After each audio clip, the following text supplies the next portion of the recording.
Bueno, ahora sí, volvemos al Centro de Justicia Penal. La hermana de Ivana Garcilaso está hablando tras la audiencia. En ellos y que paguen lo que tengan que pagar. ¿Decidiste hablar? Nada, lamentablemente lo vimos atrás de una pantalla. La verdad que sinceramente no veo ni arrepentimiento en su cara, ni tristeza, siempre con cara de soberbia y frente en alto.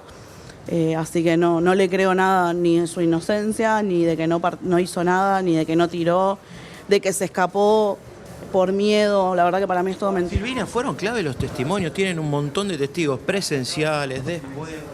Hay muchos testigos, los enumeraba hoy el fiscal, los testigos del lugar. No nos olvidemos que había terminado el partido y era mucha la gente que estaba pasando por ahí, así que la verdad que todos los testigos fueron muy importantes, muy contundentes, hasta las propias familias de ellos los terminaron atestiguando acá. ¿Qué te pareció la declaración de la defensa de él? Sinceramente me dan vergüenza.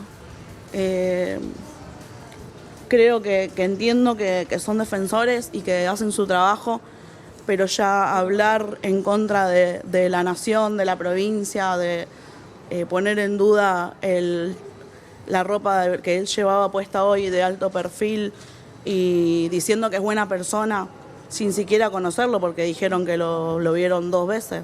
O sea, me parece que es un montón. Que dijeron justamente en la audiencia de la defensa que él huyó por miedo y que estaba esperando que el verdadero asesino confesara. Es todo mentira. A ver, los 3 son culpables, los 3 tiraron piedras. O sea, obviamente hay uno que sabe que quizás sabe, ni sabemos si sabe, pero hay uno que quizás sabe que la piedra de él fue el que la mató. La baldosa, perdón, porque no fue una piedra. Pero los 3 son culpables y eso es lo que a nosotros y a la justicia le interesa. ¿Crees que puede haber un antes y un después si la justicia es justa? Ojalá que sí, y también la defensa decía que es todo exagerado, de hecho habló de los medios, que son exagerados, que se está politizando el caso. La verdad que no fue exagerado nada, los medios hacen su trabajo. Matar a una piba de 31 años con una baldosa de 1,3 kg, de 16 por 16, como contaba hoy el fiscal, por un resultado de un partido de fútbol, es extremadamente irracional, no es exagerado, y conmocionó lo que tiene que conmocionar. Una muerte absurda la de Ivana. ¿Qué te parecieron los pedidos que hicieron para que no esté en Piñero ni en Coronda y mandarlo al departamento de Vera? Está donde tiene que estar, que es tras la reja. Me parece también exagerado pedir hasta dónde quieren que esté. Él no tiene derechos. Él no tiene derecho de pedir nada, su defensa no tiene derecho de pedir nada. Acá la única que tenía derecho era Ivana de seguir viviendo, nadie más. El padecimiento y el... ¿Ustedes lo consideran así? Sí, totalmente. A Ivana lo odiaron por ser central y a Ivana lo odiaron por ser mujer. Porque había un montón de gente, había un montón de hombres, estaba de hecho mi cuñado, Dani, al lado, y le tiraron a ella. Entonces sí, totalmente, el odio que tenían para esa figura es... Silvina, ¿querés contar el padecimiento y el sufrimiento que tuvieron ustedes durante todos estos meses? Más allá de saber que se ausentó, que se fugó 513 días, ¿cómo ha sido la vida? Una tortura, nosotros estamos muertos en vida, como se lo dije recién al juez.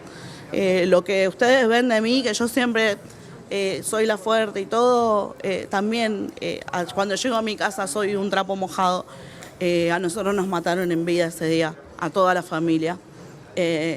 Solamente lo sabemos nosotros, todo lo que venimos pasando, todo lo que venimos sufriendo, todo lo que dejamos por esta lucha, porque fue mucha. 1 año y 9 meses prófugo, todos saben bien y no es mentira cuando digo que mis hijos comen arroz con menudo, porque yo plata que entraba era plata para hacer una foto o una impresión o dejar todo para encontrar a este hijo de puta.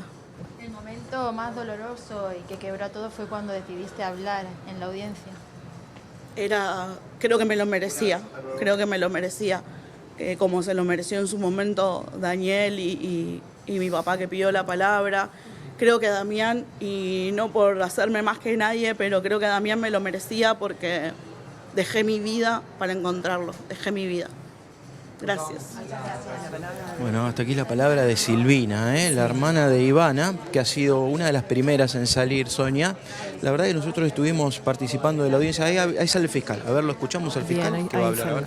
Cuando todos se quebraron. Y ahora tenemos al fiscal de la causa. Bueno, se llevó adelante la acusación, la imputación contra Damián Restenfue. ¿Qué fue con lo que se licitó y cuál fue la resolución por parte del juez? Bien, hace escasos momentos ha finalizado la audiencia imputativa respectiva. El tribunal compuesto por el doctor Fernando Sosa resolvió conforme la petición de la Fiscalía. Concretamente tuvo por admitida la acusación, el hecho en la calificación legal y asimismo dispuso la prisión preventiva del ciudadano Reinfestuel por el término de ley. Pidieron que no sea trasladado a Piñero nuevamente, sino una condición especial en una cárcel de Vera. ¿Qué le parece? Esa cuestión ya había sido puesta en conocimiento del servicio penitenciario. Ellos han evaluado todas las circunstancias inherentes a su detención y han definido que el lugar correcto para su detención por el momento es la unidad de Piñero y entendemos que es su competencia específica. ¿De la calidad de alto perfil? ¿De que sea alto perfil? ¿Qué opinan ustedes? Sobre eso tampoco puedo emitir una opinión válida, ya que es nuevamente una competencia específica del servicio penitenciario. Se ha dictado una resolución administrativa, un acto administrativo fundado, correctamente fundado, y entendemos que sobre eso no hay mucha mayor cuestión. ¿Cuántos testigos hay? La defensa ha hecho una fuerte crítica al Ministerio de Seguridad de la provincia y de la Nación. ¿Qué opina sobre eso? Nosotros lo que tengo que decir es que es una persona que estaba prófuga, se hicieron los trámites de extradición correspondientes con la mayor seriedad posible y después sobre esta cuestión hicieron los traslados como correspondían y con las normas de seguridad. Lo importante en esta audiencia es que Reinfestuel, de que estaba prófugo, se pudo dar con él, imputarlo y someterlo a una audiencia preliminar dentro de los próximos 45 días y de esta manera tener un próximo juicio oral y público. ¿Para usted fue un despliegue nunca visto, como dijo la abogada? Sobre esas apreciaciones personales de la defensa no me voy a tener en un caso de relevancia y tenga que tomar los resguardos necesarios en virtud que esta persona estuvo prófugo más de un año y está en un país vecino y que tuvo que hacer del Ministerio Público junto con Cancillería diferentes actividades para poder dar con él. ¿Cuántos testigos, doctor? ¿Cuántos testigos?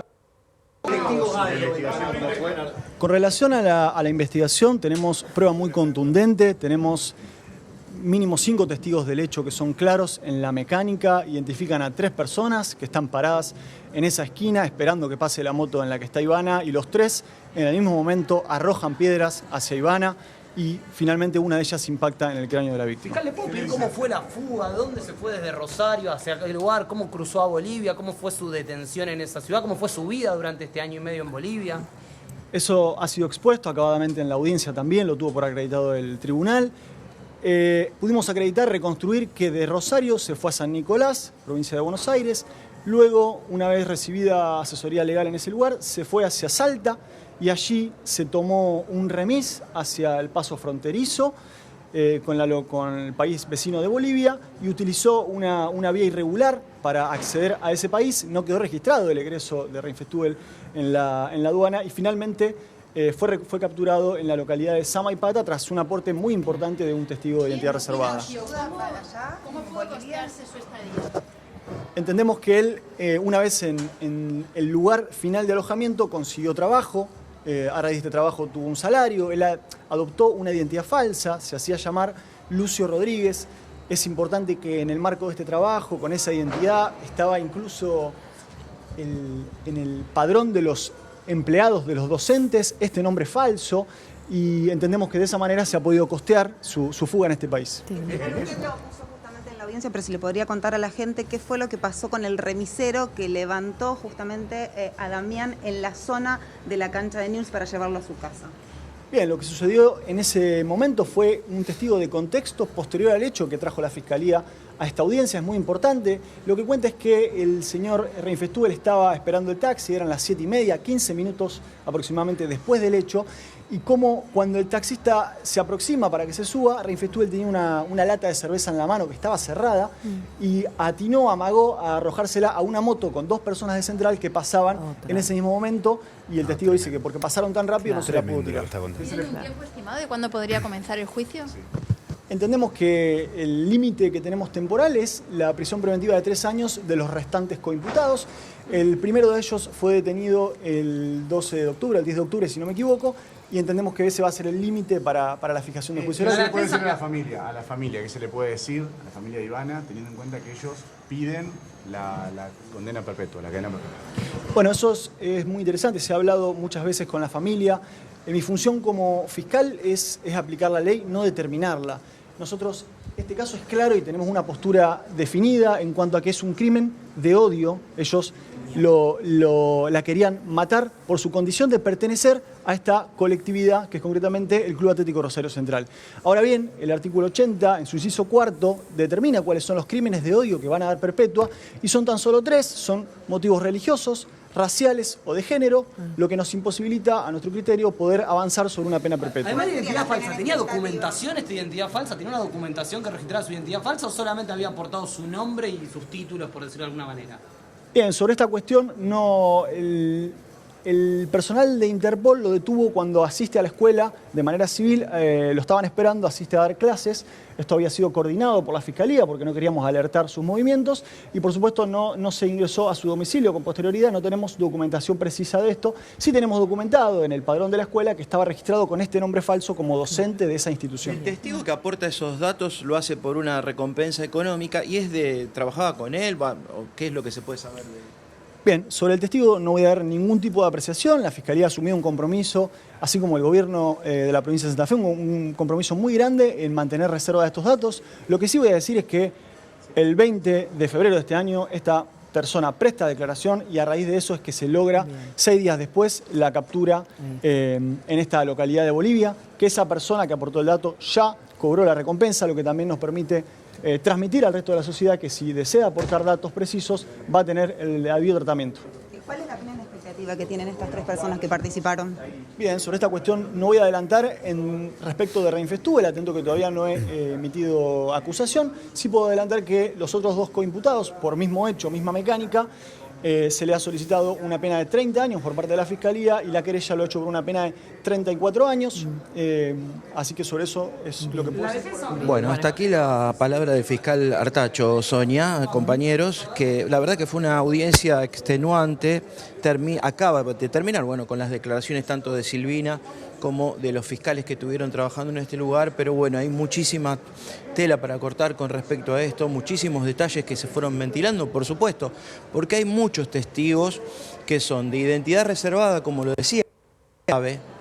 Es el testigo clave por esta recompensa que en muchos casos ha funcionado, ¿no? A la hora del Estado intervenir en ciertas y determinadas situaciones. Entonces eso permitió que esta persona dijera los movimientos con precisión, con detalles que hacía Damián Reinfustel allá en Bolivia, con esa identidad falsa. 6 días después para detener, ¿no? Pero digo, la importancia de la cantidad de testigos que hay presenciales post-hecho y en Bolivia también terminan convirtiéndose en claves para poder encontrarlo. Claro, recordemos que bueno, en estas 2 horas y media de audiencia se trata de resumir lo que pasó en los últimos 500 días, ¿no?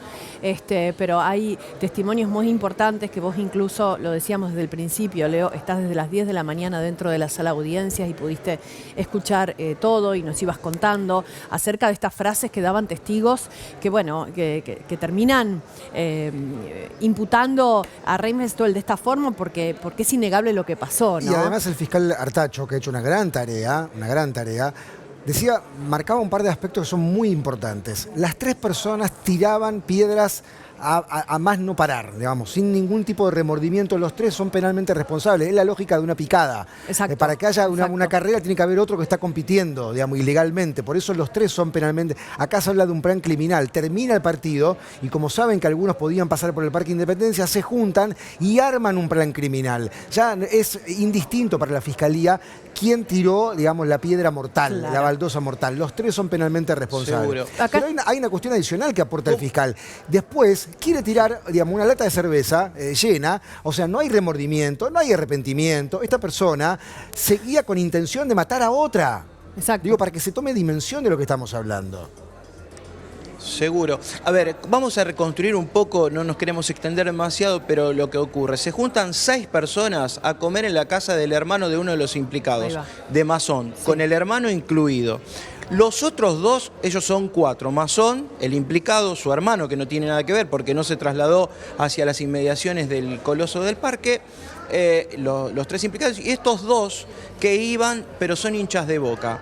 Uno de ellos declara que se va, o sea, termina el partido, están todos muy angustiados por la derrota de Newell's, muy tristes, muy acongojados, y es el que escucha: ojalá podamos encontrar a alguien de Central para pelearnos. Exacto.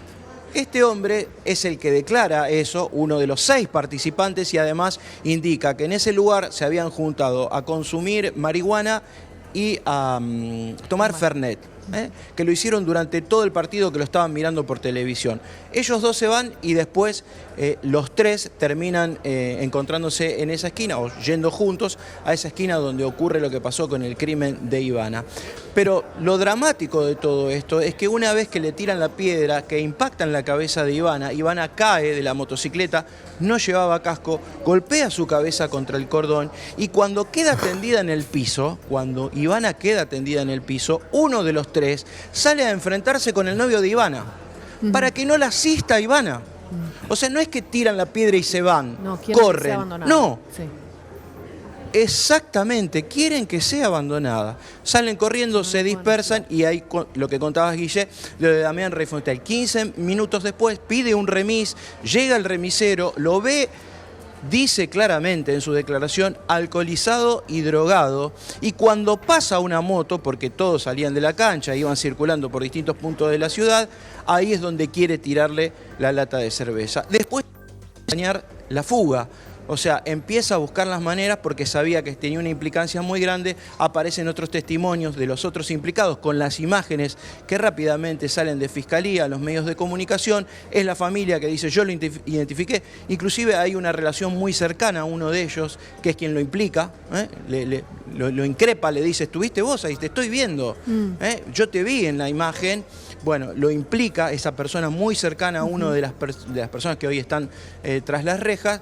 Y Damián Reyfontel tenía un contacto con una abogada que la había conocido hacía un tiempo, que no es de acá, es de San Nicolás. Por eso entra San Nicolás en medio de todo esto. La contacta, porque eso está verificado en comunicaciones telefónicas, y se encuentran el 4 de octubre a las 8 de la noche.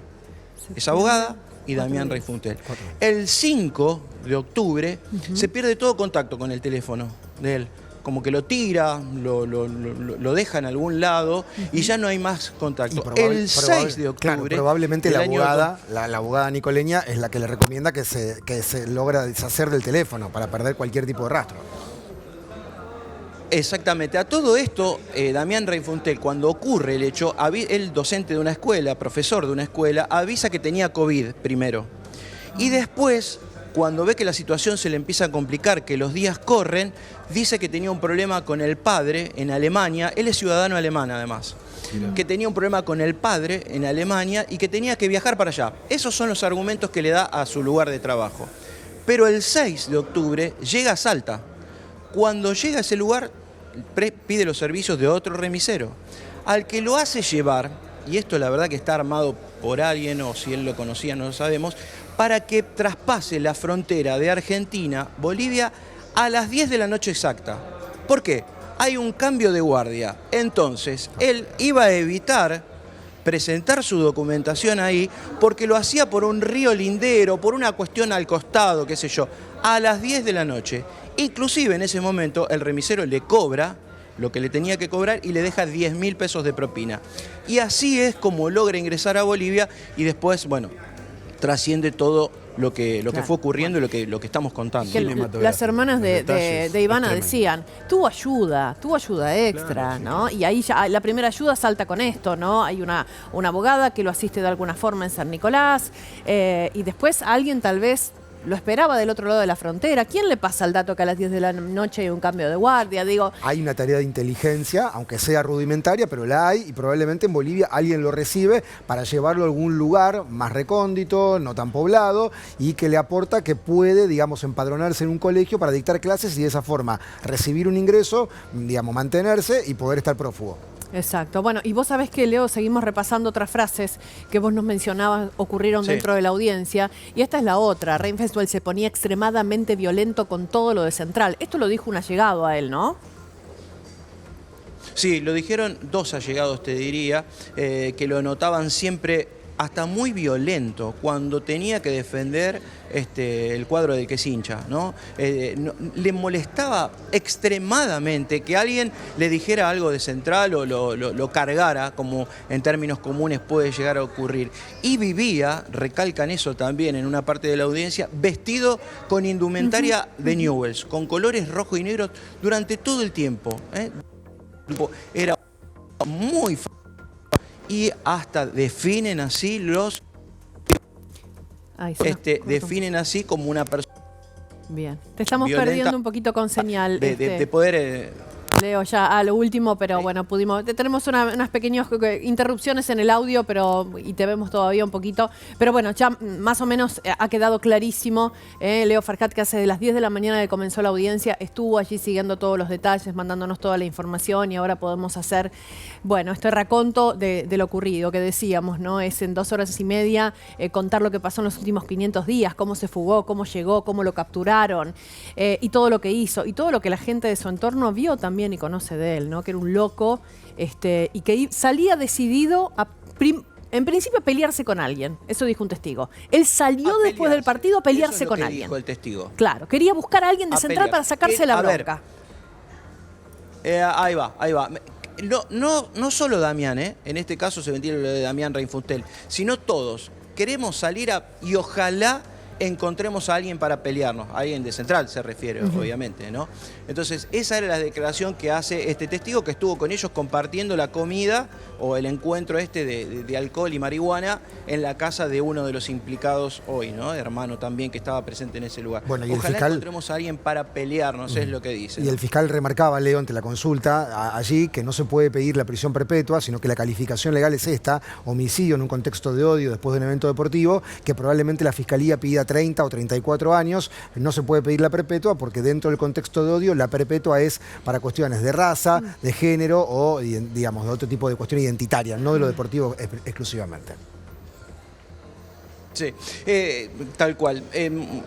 Digamos, la situación de Reinfeldt también, después los abogados defensores, por eso le preguntábamos, los colegas y quienes estábamos charlando con el fiscal, es que a qué lugar hacía esa declaración de un preso de alta peligrosidad o un detenido de alta peligrosidad, todo el operativo que se hizo. La verdad que el juez no le dio ningún tipo de importancia, es un detenido más, por supuesto la gravedad del hecho la tiene, nadie va a sacar ese contexto, y la verdad que no, me parece que se magnificó mucho más una situación. Pero puede haber represalia. Tenés que trasladar con las normas de seguridad que tengas, ¿no? Puede haber algún tipo de represalia al interior del penal. Exacto. Esto también tienen que custodiarlo, ¿no? Porque hay rivalidades también en las cárceles de distintas parcialidades, y saben quién es. Tal cual. Bien. Sí, eso es verdad. Se hizo un pedido especial para un traslado, bueno, que después escuchábamos que el juez no hizo el lugar por ahora. Bueno, hay que ver cómo sigue esto. Se van a seguir después fortaleciendo toda esta evidencia, que principalmente son testimonios, hay que decirlo, porque si bien hay algunos informes específicos médicos de cómo ocurrió, de cómo murió Ivana, la mayoría son testigos, y hay 2 testigos que venían circulando tras de Ivana, y con esto ya cierro, que ven a la persona de buzo rojo, que es quien arroja la piedra. Claro. La persona de buzo rojo es Damián Reinfeldt. Claro. Bueno, de esta forma se cierra una primera etapa de esto que venimos contando desde el 30 de septiembre del año 2023. Ya están los 3 detenidos, ya están los 3 imputados, los otros 2 juicios ya comenzaron, y veremos cómo avanza la causa con Damián Reinfeldt. Hacemos un cierre de esta primera etapa, decimos, Leo, y luego comenzaremos a transitar lo que es propiamente el juicio a estos 3 imputados. Bueno, te agradecemos muchísimo el contacto y todo el trabajo. Gracias, Leo.